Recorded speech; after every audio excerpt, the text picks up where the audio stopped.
Welcome to the Praxology Podcast, where theology fuels the mission of the church. In our last episode, we discussed leading others and based on the leadership challenge process.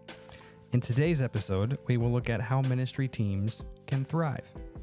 What exactly is it that good ministry teams do? And what is it that they focus on? And even more so, how do people and processes relate? Because those two things are very important, and oftentimes it's difficult to know which one to focus upon. So also, even more within that, what about the issues of authority and, well, abuse of most of the time, unfortunately? I'm Sean Smith with your co-host Tyler Patty, and we invite you to gather with us to think about teams and how we relate together. So without further ado, here is today's episode. And after last episode, I was reminded of a particular book from an email that I received from a mission coordinator in America. Oh. And this church that they are a part of, a few summers ago, started a book, a series of material, I suppose, by Mac Lake. Do you know Mac Lake, Tyler? I do not. Okay. He's written some like manual books for people in the U.S. And I noticed when we were there a few summers ago, like, people were talking about this guy a lot. So I looked into it a bit. People gave me books, of course, like, here, have this free book. I'm like, okay. Sweet. Always great. But it seems fairly sound in what they're doing. I don't know the approach works in Europe as much as in America because of the mindset and mentality that goes behind the method of writing and the guides. But in the very beginning, he has a section on what they call their leadership pipeline. And that's why this church instituted it. It's like, we want to be discipling people who are discipling people, but like we don't have a pipeline. And this guy gave them language. And what this church is doing, I very much respect, and I want to name them, but I shouldn't because I have not asked for permission. But in the beginning of Mac Lake, the book is called Leading Others. There's a leadership pipeline with like 6 things on it, or 5 maybe. Leading self, leading others, leading leaders, leading departments, and then leading churches. And so you can see their pipeline is very much like for pastors to develop leaders. Yep. And I think what we're doing is we're kind of folding in leading leaders, leading departments, and leading the church like all together. So when we think leading teams, we think processes and we think people. We think leaders, we think departments. How does that function? So we're kind of putting both of those two together to see what can happen with discussion, really. And when both work well together, processes and people, organizations thrive. That seems to be a common theme of leadership literature, and theologians wouldn't disagree. And I actually think that the most expensive hotels in the world show this. We'll get to that example. Have you been to the most expensive hotels in the world, Sean? If anybody would give me grant money to be able to stay at one of these hotels, go do some research. I would love to. The reason I have not is because they are so expensive. We'll get into that. But it fits in with the leadership challenge framework that we were talking about before. So Absolutely. Why don't you, Tyler, go ahead and remind us of those five challenges, 5 leadership. Yes, you know that. Everybody knows what I mean, I think. The 5 practices. Yes, exactly. From Leadership Challenge. So I've got it on the wall on the opposite, behind the camera. So you do have it there. Model the way, practicing what you preach and modeling what you expect of others. Like in Mandalore. Yes. This is the way. This is the way. They model the way. Model the way. That's right. Well done. Inspire a shared vision, which means getting buy-in for a common goal, and not just telling everybody this is what we need to do or this is where we're headed, but gathering input from your team and inspiring a shared vision. Next one is enable others to act, which means releasing the potential on your team, doing things so that others are successful. And more than just making sure they have the tools they need. Yes. And more than just making sure that they do their jobs, but making sure that they are equipped. Challenge the process. I like this one. Yeah, I know you do. You do. Yeah. In our team meetings, Sean is often the naysayer, the devil's advocate. It's always good to think from opposing perspectives. It is. And fun at the same time. It's challenging. So challenge the process is all about asking, the difficult questions. Are we doing this the best way?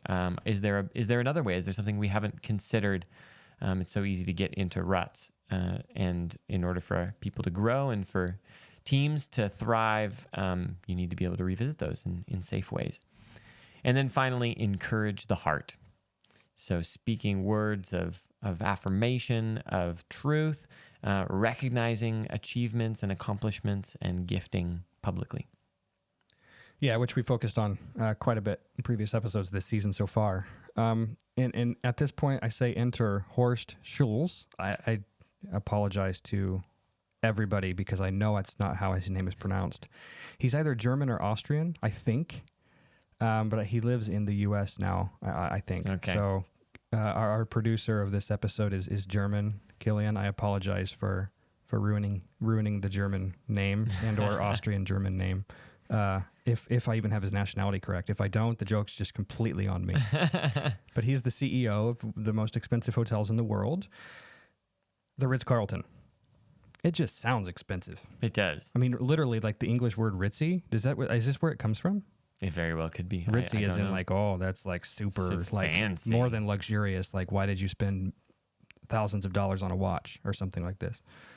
So he's the CEO of a worldwide corporation, and he inspires a shared vision amongst his employees all over the world. Like all over the world, the employees embody the vision of this, I keep wanting to say institution, corporation, which is basically like, I don't remember it off the top of my head, but it's something like having the best customer experience possible. Yes, something like that. They literally are putting their money where their mouth is. And he's inspiring a shared vision from the top as a CEO that leads to engagement and participation of all of his employees.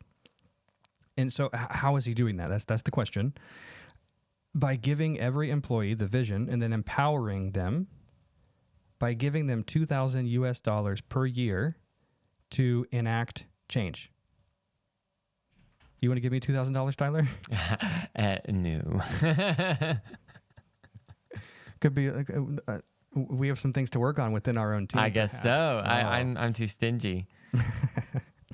He gives everybody, even whatever you would consider to be the lowest position in a hotel. I'm not sure exactly what that would be, but I used to be a janitor, and so people typically consider if you're cleaning, you're like the lowest of the low in society for some reason. Even they get $2,000, and so there's. And do they just pocket that $2,000? What do they do with it? No, they don't pocket $2,000. That's why I was asking for it. But no, they're not allowed to. Like there's like stuff going on in the background. So what's the money? What's the money for? Yeah, like a janitor or a housekeeper will go into an elevator, and they'll say, "This isn't shiny enough. I think that if we installed this, it would make it better for customer experience." And so if they can prove that whatever they're doing is for the betterment of customer experience, then the answer is yes, and they get $2,000. I think my favorite example is I think this was a hotel in the west coast of America, one of the Ritz-Carltons there somewhere. Traveler rolls into the hotel from who knows where, tired, and says, "Can I get a cup of coffee?" And one of the employees overhears that while this person's checking into their hotel, has $2,000 in his pocket, like, you know what I mean? He goes and he buys a coffee across the road at Starbucks, brings it over, and by the time this person has finished checking in, they didn't just say, "Oh, here's directions to the hotel," or from the hotel to the coffee shop. He went out of his way on shift to go get a coffee for this person and brought it to them. You think that person's going to come back? Assuming they have money and they're not doing social research like I would be. Yes. They're probably going to come back. And so even, hey, where can I get a coffee? I have $2,000. I can improve this customer's experience. And it's brilliant from the CEO's perspective, because is that a waste of money? I mean, he bought somebody a cup of coffee. Yeah. But if they come back and they spend like $500 minimum, I would assume, per night, I don't know, it's worth it. Yeah. The return on investment. We're speaking in just purely business language. And the coffee is a good example of a very small thing that goes a long way. But because that that employee has been empowered to contribute and participate in the vision, then they improve the customer experience tenfold. Yeah, and the like these housekeepers, they meet every day in the morning at like 6 a.m. Maybe there's a website where a guy details like the life of a housekeeper, and they work like 60 hours a week or something. It's crazy. But what they do is like every morning they have a team meeting. They strategize. They know the important people who are coming so they can look out for them. And so they're all like literally on the same page, and they're not just cogs in a wheel. And so I think the brilliance of it for Scholes, help me out. You know, Probably Schultz. If there's a Z and it's a German name, probably Schultz. Schulze. Maybe Schultze. Okay, that's what we're going with. I think he gets the idea. If you follow a principle of treating people like gophers or cogs in a wheel. What is it? A gopher, like you go and do that for me. So you're just purely task oriented. When you're done, nothing else matters. Just get the job done. So if you treat people like that, then they won't use their brains. But if you empower people, they will innovate and then inspire a shared vision in others. Yeah. And so there's the leadership challenge, inspiring the shared vision, sneakily coming in, but quite brilliant. Yeah. What I like about that is that it recognizes that some of these workers actually are closest to the customers. And so he recognizes that. He recognizes it. Yeah. So you know, a manager of the hotel is not going to have the level of contact with the customer that you know, a front desk worker or even a cleaner who overhears things, you know, as they're walking through the hallways. And there's a lot that then can be carried over into our ministry context. You know, it's not just the elders of the church or the leaders of the team that actually have all the information to be able to make good decisions, to be able to care for their people well. They need to rely on their team who are in relationship and are in environments where their people are, and they're overhearing things, they're paying attention to things. So they need to be invited into that the shared vision. Yeah, and so Howard is inspiring that shared vision and people, and the people are influencing the processes. At least that's what it appears like from the outside. Which that's an important thing, especially we'll circle around and discuss notions of authority. That's perhaps a proper use of authority by dispersing, and it's. I mean, you could look at it negatively and say, well, now he has eyes and ears everywhere, and that's brilliant because he's inspired the vision. But it's actually, if you hear the guy speak, like he truly means every employee matters. So first he's embodying that. And then pushing that and inspiring other people to inspire the process. And that seems to be a good funneling of authority rather than just like top-down decisions, because everybody has probably heard of an organization that's, you know, massive ones, and they just make a massive decision. I have one in mind, but I won't use it. And then they'll just be like, oh, well, we don't need this department anymore, and unilaterally make a decision and just lay people off.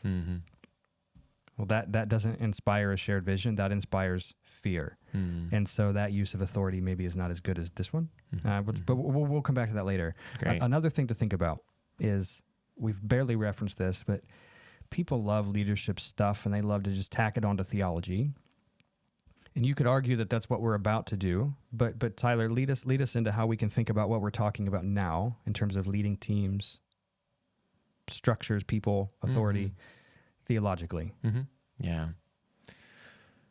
Well, it helps to look at how, I mean, there's lots of spots in the Bible that model this for us well. On the one hand, we have a lot to learn from Scripture about leading teams and leadership in general. It's also worth noting that the Bible is not a leadership manual.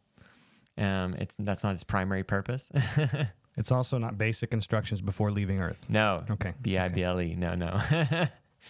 No, its primary purpose is elsewhere, but there are some good things that we can learn, especially as we watch, you know, Jesus and how he worked with his disciples, and we see that he's He's teaching his disciples things, and then he's enabling them to act, and then he's helping them reflect on what they're doing.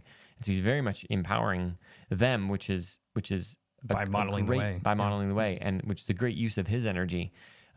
We see in the Gospels, just overwhelmed with the crowds and the need, and he for sure was there to meet that. But long term, he empowered his disciples to participate in that work, and he sends out his disciples and to do the same work that he did, to heal the sick, to proclaim the kingdom of God. And so there's an enablement that's really well modeled by Jesus. And even I'll press into that and say an uncomfortableness that it creates for us, because there are times where Jesus said there's tons of people who need to be healed. Yes. He goes away and does not heal all of them. And he does it like, send these people away, you 12, let's go. Yeah. So he's intentionally sometimes sending people away who need like legitimate help, so that he can focus on modeling the way for those 12, arguably more so the 3 within the 12, according to what a lot of people think and say. But still, he's really like focused on them, and then inspiring this shared vision in them, if we can use the same language moving forward. Yeah. So yeah, absolutely. So, we could keep picking stuff out of the Bible, but in general, we see that a principle that for sure we see in Jesus' ministry, but then also in Acts as the church is developing, and is that there's this idea of collaboration that's really, really important, that there's a buy-in from everyone on the team. And we have a lot to learn from that in today's world, where a lot of the leadership lessons that we've kind of borrowed from business, as you kind of mentioned, is this kind of directive, top-down leadership. Because you can get stuff done. If there's someone at the top who says, this is what we're doing, everybody, here's your job, let's go do it, you can accomplish things. But long-term, the best teams are those that collaborate together, and that are all enabled to somehow contribute not only to the process, but also to the vision as well. So there's a study done in the United States, a study over 2 years with 2,500 churches. And they were studying what, my research method brain has to ask. Yeah. What denomination were these churches? Did that matter? And what region of the U.S.? Because that might also matter for listeners who are... I do not remember that. I do not remember what their either way we can follow what we're about to say generally. So generally, so they were studying what makes the difference for teams that thrive, and that's the title of the book, Teams That Thrive. In the end, found some really interesting things. Some of them are kind of obvious, and some are really challenging if we think about our own ministry and our own leadership practices. The core is focusing on purpose. It's kind of at the center of the wheel, focusing on why we're doing what we're doing, not just the what. It's easy to get into kind of management mode, and okay, we're doing this because it's kind of been given to us. It's our responsibility, so someone needs to do it, and so we're just going to do it. But purpose is, they call it the invisible leader of the team. If everyone has an idea, have a strong sense of purpose and the why, it actually fuels the whole team. So that's at the center. But then there are 4 kind of practices that surround that core. Do you want to mention? If we're talking about a wheel, right? Purpose is the middle. The purpose is the middle. And the other 4 things are on the outside. Just they're what's hitting the ground and making it go. Totally. But purpose is really the driver. Yeah. Okay. Exactly. Keeps things moving, keeps the team united and stabilized. So but the 4 kind of peripheral practices are leveraging differences in team membership, rely on inspiration more than control, intentionally structure your decision-making process, and build a culture of continuous collaboration. So we can talk a little bit more about what those mean. So the first one, leverage differences in team membership. It's very easy for a leader to surround himself or herself with people who are like them. We like people who are like us, and we like people who, can can encourage us that, we're seeing the world the right way, or our decisions are the good ones. And so it's inevitable, but actually it's very important to build a team that with different perspectives, different backgrounds, different strengths. And it says that they say that mediocre teams have too many people with the same gifts, styles, and backgrounds, or they seek to kind of limit the team, so they exclude people who might not quite fit. But they find that exceptional leadership teams are small, diverse, and consist of persons with complementary skills. And so, yeah. I'm just wondering, our team, I don't want to introduce the strengths. Gallup Strength Finder. Strength Finder, which is a fantastic tool. And there are many within Josiah Venture as an organization who have helped coach us within that and how to use it well. And I think based on this definition, we would be placed as a mediocre team because we are, by the Strengths Finder results, weak in which area is that? The influencing. Mm-hmm. But we're able to seek that from outside, and I think over the time that has actually influenced us to be able to leverage that strength differently. Yeah. And so I think this is quite a rigid thing to say, because maybe I'm thinking too highly of our team and what we've done the last couple of years. But it kind of frustrates that paradigm a little bit. In my head a little bit. It does, and listeners might feel that as well. Like, oh, what do I do about that? But I think the principle that, like as I started building this team, there was a point where I was like, oh, Sean, we have a lot of things in common. That's great, but also let's make sure that we bring in other people who have different skills and different perspectives. So, and we don't always agree on things either. You bring some strengths to the table. When we don't.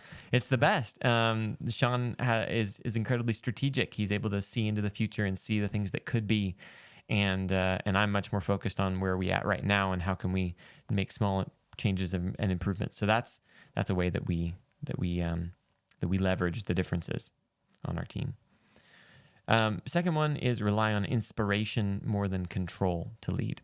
I already mentioned that, it's easy to fall into the trap of, I'm the leader, so I need to make sure that I'm controlling everything and know everything that's going on in every person's job role or department. Because, understandably, you feel the weight of responsibility. These things need to happen. They need to happen well.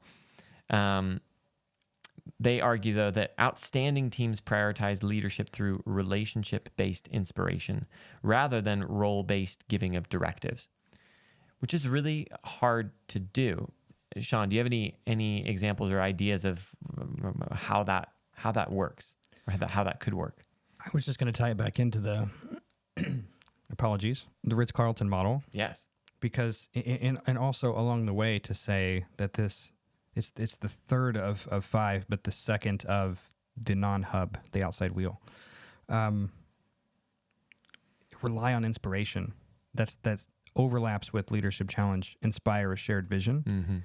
And so two different studies have come together and are basically saying the exact same thing. Yeah. The best example I can think of that does that is probably the Ritz-Carlton in the business world. I think... I might quickly bring an example from a local church that I was a part of in the U.S. for a while, for a few years anyway, and it was an elder-led church, meaning that the group of 5 or 6 elders or so made the decisions for the church, but they used to have a congregational model where everybody votes and that kind of thing. It's a democracy. They said, we don't see that in the Bible. We see this. We actually could see both. So there's freedom in that, but we think this one's best moving forward. So what they do is model the way they like over a year of having conversations with people and say, well, you disagree. Let's have a time of asking questions.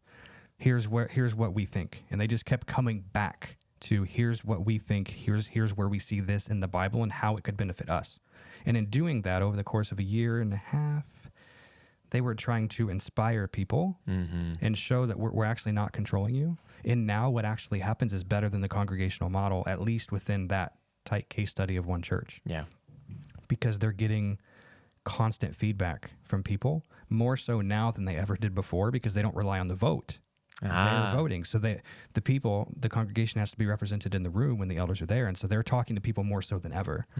But in terms of getting to that point, they weren't trying to control and saying, this is what we're doing. In some ways they couldn't because of bylaws, but they actually sort of could, like in their demeanor.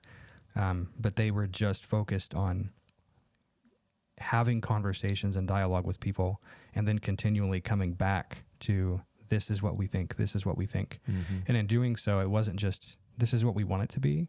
This is what we could do together. Yeah, That's exactly. the language they were using for inspiration. Exactly. So not just saying like, this is how it's going to be, or this is the conclusion we've arrived at and we'll kind of wait till you come around, but saying, no, here's our perspective, here's our hope, and here's what we believe could happen if we are in this together. So you do have to set the vision and communicate it regularly because of the need for buy-in.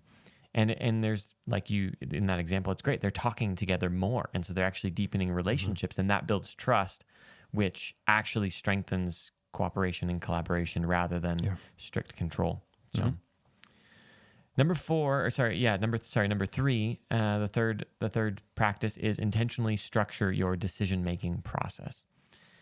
And this is I think a very important one to think about for us in Central and Eastern Europe. And it's one that needs contextualization. They argue that mediocre leadership teams make decisions in an unstructured, haphazard manner. And so basically, whoever's in the room or whatever the situation requires, you kind of make up a way to solve a problem on the spot, or with no integration to other things happening. Yeah, and so on. And so it's kind of random. It's kind of reactionary. I would imagine that some these meetings are probably sometimes very long, without a good process. You could spend 2-3 hours just trying to make one decision, and you can easily get locked up and not know when the right time is to move forward and say, this is what we've decided, this is what we're going to do. So they argue that exceptional teams utilize a careful step-by-step process while seeking God's perspective and leading when making decisions. And so there's some clarity on, okay, as a team, these are the sorts of ways that we can approach different sorts of problems or issues, and still pray, still seek God's leading in that process. But there's clarity on, when we get together, we're going to discuss for this amount of time, we're going to weigh options for this amount of time, and then we're going to make a decision. That might be one example. What's your experience been like in decision making in a church or in ministry? It's I think we'll come back around probably in next episode maybe, and talk about it more. But there's usually one person who's probably more strategic minded, who wants to make a decision faster than other people, and other people are focused in other areas that are equally important and saying, we need to slow down, we can't make a decision yet. And at that point, it becomes collaboration becomes the key. It's that, but interestingly enough, that's not the hub; it's the purpose. And so I think best collaboration then has to come from everybody seeing what the purpose is. And so in those times, so the meetings don't take 3 hours.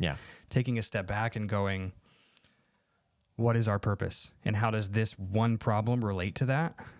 That's actually a strategic thought, but the entire group, it doesn't take a strategic mind to think that. It's just, okay, pause, step back. We don't want this meeting to take 3 hours. Right. How does this fit into our overall purpose? And then that can reorient, so long as people are willing to collaborate and have conversation. And then I think not only could it take less time overall, most people think like, more conversations, more time. Actually, it probably could be less. And also be more strategic in the present, and definitely more strategic and potentially more healthy moving forward.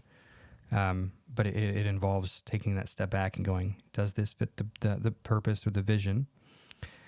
And then backfilling that to the conversation in the present moment. How does this, like, what do we do with it now? And sort of reframing and then moving forward.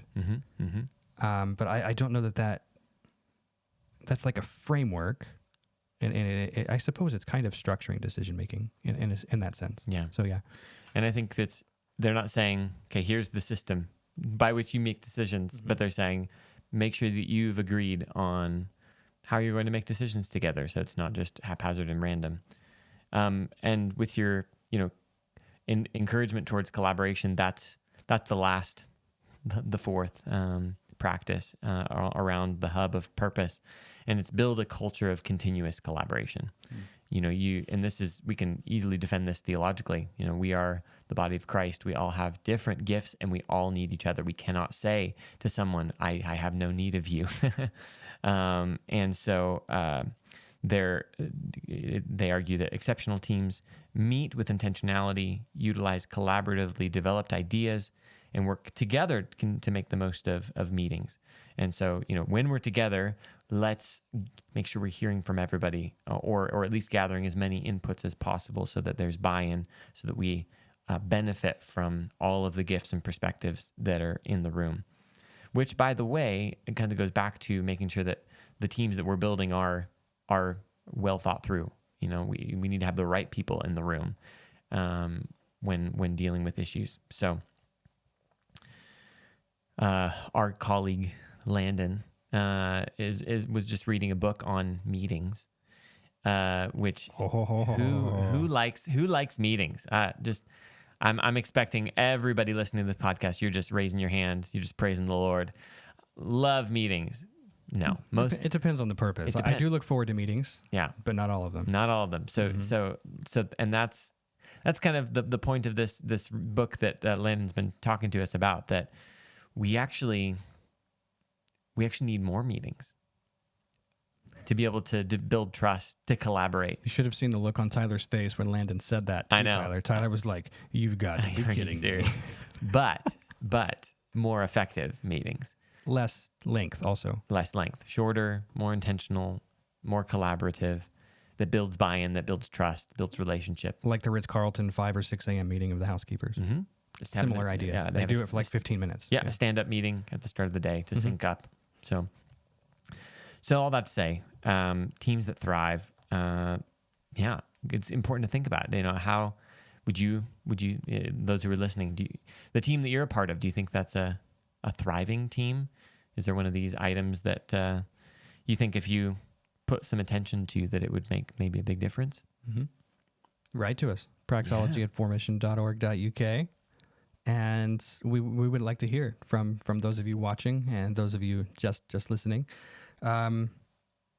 Which of these 5 is, or maybe the purpose is the hub. So maybe which of the other 4 is most important for you to be thinking about right now because of your context. That can help us in many ways. To have better dialogue with each other in future episodes. And also on the way to the lightning round, I suppose that's what we're still calling it. Write to us for that reason as well, and give us a better name because it's boring. Well, lightning round is better than what you have written in your notes. Lightning segment. Yeah, I don't know why I put that. I don't even know. But on the way there, building a culture of continuous collaboration, just taking a big step back, and one way to validate some of these studies is not, okay, there's 2,500 churches, which ones were they, and blah, blah, blah. The method structure, that matters. But another way to bring in and validate, is this worthy? Is other research areas. And so the idea of creating feedback loops is very important in, most people say pedagogy, but that's more like from paideia, Greek, child. Mm-hmm. It's more like helping children learn and grow. There's another part of that's andragogy, andros, father, technically.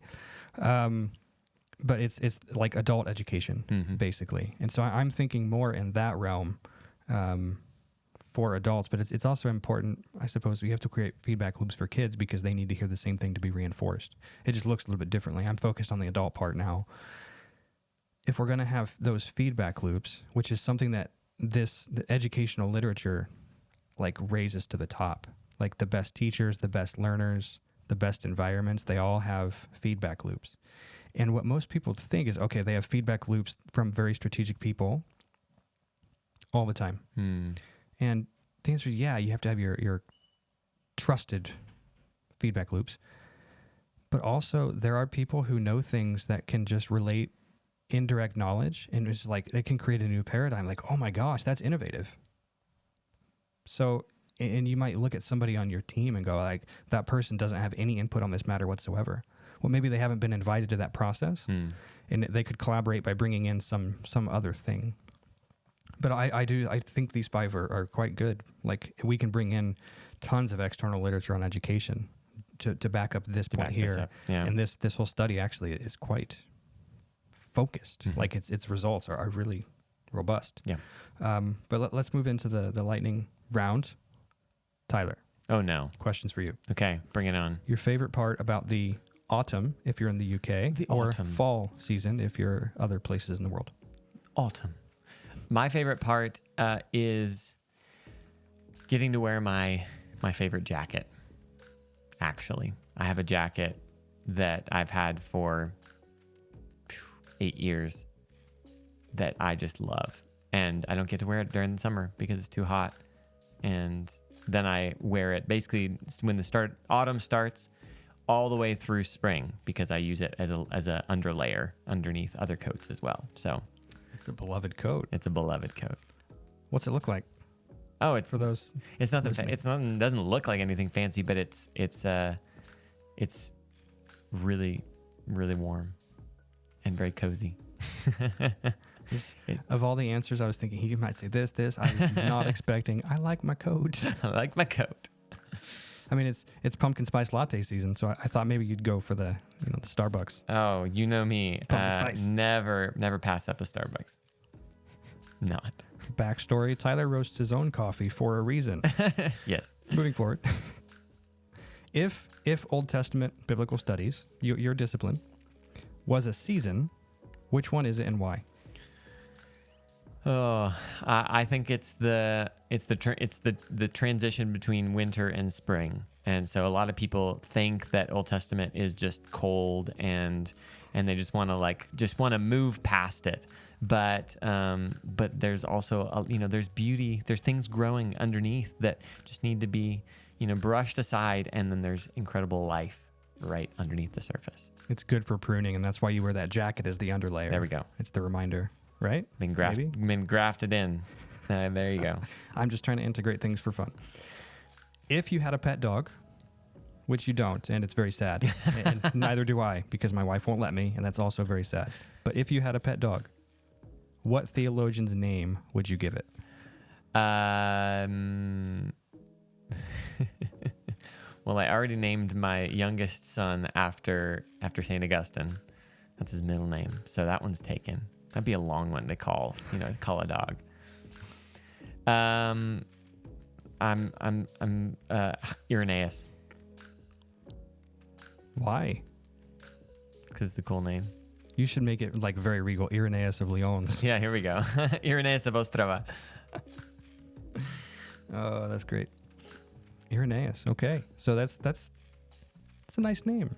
Yeah. It's a very pleasant name. Is there a theological reason why, or you just like the name? No, it's just I like just comes to mind. And I do like Irenaeus, but I mean, if you're gonna go that route, it's Aquinas. Why not Aquinas? Okay, last question. Getting back to more of the point. When things go wrong in a team, from your experience, what is the main reason? Oh my goodness. Speak from general or from experience, whatever. When things go wrong in a team, usually there's a breakdown in trust and a loss of vision. Mm-hmm. So I mean, I've given you two things, but sometimes those are related, or they can feed into one another. And so usually if there's a breakdown in a team, I guess probably the result is that people don't trust each other as much, or they question whether they can trust one another. And a lot of times it's because everybody's kind of going in different directions or has different visions or haven't been heard, and so their vision hasn't been integrated into the vision of the whole team. That's what I think. Wow. Okay. Well, we'll do like a lightning round part 2 now because of our time. This segment comes a little bit later. We were a little bit talkative in the first half of this episode. Ha ha ha. We were enjoying ourselves. Hopefully you're enjoying conversation with us as well. And we'll just spend a few minutes now sort of teasing out some things for next episode. You answered the question, when things go wrong, what's the main reason? Like a breakdown in trust or loss of vision, we could say, from the study, not focusing on the purpose or losing sight of the purpose. Yeah. How does the notion of power and authority relate to this? So maybe we'll just take your scenario you just gave. What role is power and authority playing? And let me give a backstory, perhaps. In modern times, so-called postmodern culture, there's a huge focus on power, abuse of power. What do you call that when you're like unseating the throne and dispersing it outward? Democratizing power. Maybe. Yeah. Yeah. But seeking to liberate oppression and so forth, which is an aspect of justice that Jesus focused on from Luke 4 and forward. But what do we do, I suppose, with when things go wrong? Main reason is a lot of different things. How does power relate to that? Because not giving power as much power is very important in society today. I'll say it that way. Ooh, you've opened up a can of worms at the end. This is a hugely important thing to reflect on. Have some time, we'll go fishing. Maybe next episode we'll have some time to go fishing with that can of worms. Oh, yeah. Oh my goodness. What else do you do when you're fishing? It's so boring. You have to talk. Let's talk about authority while you're fishing with your worms. Yeah. It's a challenging thing. I think that there are some leaders who, when things break down, they grasp onto their authority and they think, oh, okay, it's my job to get control of the situation, and so then it can become they very easily abuse their authority. On the other hand, there are for sure leaders who are listening that when things break down, they feel like they've lost all their authority, they've lost all of their relational buy-in. And so then they feel like they have nothing to build on. So it might be easy just to kind of step back and say, well, I've lost it. And what do I do? What do I do now? And we see for sure that authority is a gift from God. We've talked about authority on a previous episode, but I think the key thing to remember is that Jesus has the authority. That's what he told his disciples in Matthew 28. All authority on heaven and earth has been given to me. Therefore go. And earlier in Luke, when he sends out his 12, he tells them, I'm giving you authority. And so there's a delegated authority that doesn't belong to us, but nevertheless we do steward. And so that we've got to find a middle road between grasping onto that authority and not letting it go and making sure that we get everything under control, and then just saying, authority is, I've lost it and there's no getting it back. So there is a place for saying, no, Jesus has given me this responsibility, this role, this team, and so I better do something. Yeah, it's got me wondering, as we draw to a close, that when things feel chaotic, just from social psychological perspective, we have to do something that gives us an element of control, agency. Yeah. Basically, we have to feel like we're not just totally in a spiral going backwards. And so recognizing that, and maybe even recognizing that in other people on a team, can be very, very important. And I realize you mentioned Acts and Jesus giving authority and so forth. Robert Kraft has actually written a good book on this issue of authority and how Jesus gives it and what that means. I forget the title, but we can maybe try to reference it in the show notes. It's interesting that Jesus' model, more often than not, appears to be, and there could be disagreement here, that when things are starting to get out of control, the best solution is to seek as much input from others or empower as many other people as possible. Because Jesus, literally says, I have all the power. And then he literally disperses it by the giving of the Holy Spirit. And so we all share in that authority given to us. And then we, as humans, take that authority and that power and we just wield it over people and like beat them on the side of the head with it. Jesus had the humility. I think we can learn from that. That seems to be important. But it is an interesting thought in terms of leading teams. If things are starting to get out of control, just invite somebody else into that and empower them, because then great things can happen. Absolutely. We'll draw to a close there, and we'll keep this discussion going into the next episode. But we want to draw here to a definitive close and say we need to see people in the process. I think that's really important. Jesus saw people in the process. We're just saying Howard, Ritz-Carlton, I'm just avoiding his name, saw people in the process, but he focused on both. And so we'll look at that more in the next episode, of that tension between people and processes and authority, and remembering to encourage the heart.